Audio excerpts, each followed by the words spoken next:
دراما غريبة جدا صارت في البوندسليغا الدوري الألماني يا جماعة.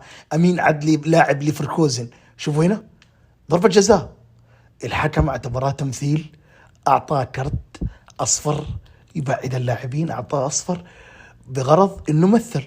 جمهور ليفركوزن حاطين إيدينهم على راسهم، اللاعب زعلان، ها رمى حذائه. شوفوا الآن ضربة جزاء يا أخوان، دعسه من وراء، إهمال من المدافع ما فيها نقاش. لكن الحكم شاف إنها تمثيل، راح الفار الحكم هنا شافها مرة، شافها مرتين، 3 مرات، اقتنع إنه اللقطة فيها ضربة جزاء. الحكم رجع، شوفوا يا اخوان، حسبها بلنتي ولغى الكرت الاصفر. الجماهير سعيده جدا، سعيده جدا الجماهير هنا، لغى الكرت الاصفر. ما عليك شيء يا امين، انت سليم يا امين، روح الله وياك. امين يقول له يا اخي انا ما مثلت ولا سويت ولا حاجه، انت استعجلت يا استاذ، كان المفروض ما تستعجل.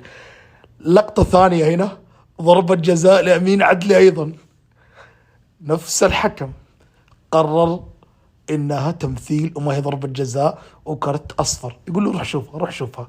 طيب روح شوفها لا تستعجل، روح شوفها وبعدين نتحاسب.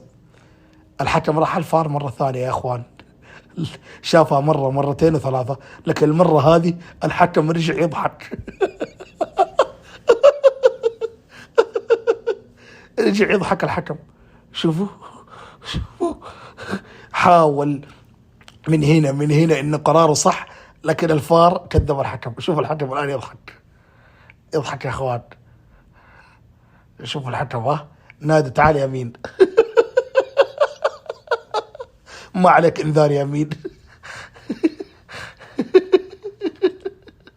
للمرة الثانية يا اخوان، ضربة جزاء صحيح.